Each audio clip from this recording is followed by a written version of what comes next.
ने आखिर हटाया ही दिया। भारत से टैरिफ 50% से घटाकर सीधे किया 10%। मोदी के सामने ट्रंप की एक नहीं चली, भारत झुकेगा नहीं, अमेरिका को आ गया समझ। दोस्तों, अमेरिका और भारत के बीच चल रही ट्रेड वॉर में अब मोदी सरकार ने वो करिश्मा कर दिखाया है जिसकी किसी को उम्मीद भी नहीं थी। ट्रंप जो महीनों से भारत पर भारी भरकम टैरिफ लगाकर हमारी अर्थव्यवस्था को झुकाने का सपना देख रहे थे, आखिरकार मोदी के सामने पूरी तरह बैकफुट पर आ गए हैं। भारत ने अमेरिका को साफ कह दिया था भारत झुकेगा नहीं, और नतीजा ये हुआ कि ट्रंप ने मजबूरी में भारत से टैरिफ 50% से घटाकर सीधा 10% कर दिया। यानी जो हथियार ट्रंप ने भारत के खिलाफ चलाया था, अब वही उल्टा अमेरिका पर भारी पड़ गया है। भारतीय लकड़ी उत्पाद और फर्नीचर निर्यातकों के लिए ये एक ऐतिहासिक जीत है। अभी तक अमेरिकी बाजार में भारत से जाने वाला फर्नीचर, लकड़ी और किचन कैबिनेट्स 50% तक टैक्स देकर बिकते थे। इसका सीधा नुकसान भारतीय कंपनियों को हो रहा था और फायदा चीन जैसे देशों को। लेकिन अब गेम बदल चुका है। अमेरिका ने नया नोटिफिकेशन जारी करके लकड़ी और फर्नीचर पर 10% तक का टैरिफ फिक्स कर दिया है। यानी अब भारत के लिए अमेरिकी मार्केट खुल गया है और भारतीय कंपनियां पहले से कहीं ज्यादा आक्रामक तरीके से वहां कब्जा जमा पाएंगी। मोदी के आगे झुके ट्रंप। दोस्तों, ट्रंप की मजबूरी समझिए। उन्होंने सेक्शन 232 लगाकर भारतीय उत्पादों को महंगा बनाने की चाल चली थी। लेकिन हकीकत ये है कि अमेरिकी खरीदार खुद परेशान हो गए। महंगे टैरिफ के चलते वहाँ के लोगों को फर्नीचर महंगे दामों पर खरीदना पड़ रहा था, जबकि भारत से आने वाले उत्पाद बेहतर क्वालिटी के साथ सस्ते पड़ते हैं। मतलब ट्रंप का दाम उल्टा पड़ गया। अब ट्रंप ने 29 सितंबर 2025 को खुद नए टैरिफ की घोषणा की और भारत पर 50% से घटाकर 10% कर दिया। यानी मोदी सरकार की स्ट्रॉन्ग नेगोशिएशन और भारत झुकेगा नहीं वाली नीति के सामने अमेरिका को घुटने टेकने पड़े। असली फायदा कितना बड़ा? दोस्तों, ये कोई छोटी जीत नहीं है। फाइनेंशियल ईयर 2025 में भारत ने करीब $654 मिलियन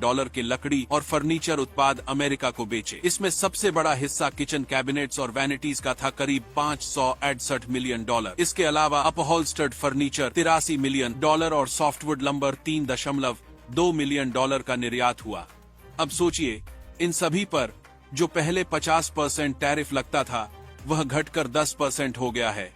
मतलब भारत के इन उत्पादों की अमेरिकी मार्केट में कीमत सीधी कम हो जाएगी और भारतीय कंपनियां वहां चीनी और वियतनामी कंपनियों को पछाड़ देंगी। भारत के लिए क्या बदलने वाला है? सॉफ्टवुड लंबर पहले 50% टैक्स, अब सिर्फ 10%। फर्नीचर पहले 50%, अब सिर्फ 25%। किचन कैबिनेट्स और वैनिटीज 50% से घटकर 10%। इससे अमेरिका में भारतीय उत्पाद सबसे किफायती विकल्प बन जाएंगे। यानी जो काम ट्रंप भारत को कमजोर करने के लिए कर रहे थे, अब वही भारत को और ज्यादा ताकतवर बना देगा। ब्रिटेन, यूरोप और जापान भी पीछे नहीं। इतना ही नहीं, अमेरिका ने ब्रिटेन, यूरोपियन यूनियन और जापान पर भी टैरिफ घटाए हैं। लेकिन भारत को मिली राहत सबसे बड़ी है, क्योंकि यहाँ लकड़ी और फर्नीचर का बाजार पहले से ही तेजी पर है। ब्रिटेन पर टैरिफ की सीमा सिर्फ 10% होगी, यूरोप और जापान पर 15% तक। लेकिन भारत पर सीधा 50% से घटाकर 10% करना इस बात का सबूत है कि वॉशिंगटन को अब समझ आ गया है कि भारत को नजरअंदाज करना असंभव है। मोदी की मास्टर स्ट्रोक डिप्लोमेसी, ये सिर्फ व्यापार की जीत नहीं है दोस्तों, ये मोदी सरकार की डिप्लोमेसी की जीत है। जहां अमेरिका जैसे ताकतवर देश भारत पर टैरिफ वॉर थोपकर दबाव बनाने की कोशिश कर रहे थे, वहीं मोदी ने एक एक कदम सोच समझकर उठाया। भारत ने साफ कर दिया था, अगर अमेरिका टैरिफ बढ़ाएगा तो भारत भी जवाब देगा। आज भारत सिर्फ एक बाजार नहीं, बल्कि पूरी दुनिया की जरूरत बन चुका है।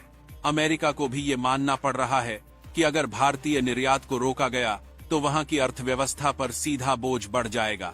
इसलिए मजबूरी में ही सही ट्रंप को भारत के आगे झुकना पड़ा।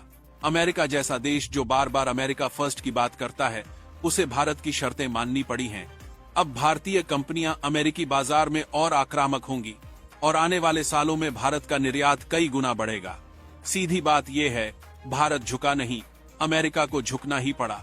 और ये जीत सिर्फ व्यापार की नहीं, बल्कि भारत की बढ़ती वैश्विक ताकत का सबूत है। वीडियो शेयर जरूर कीजिएगा। जय हिंद।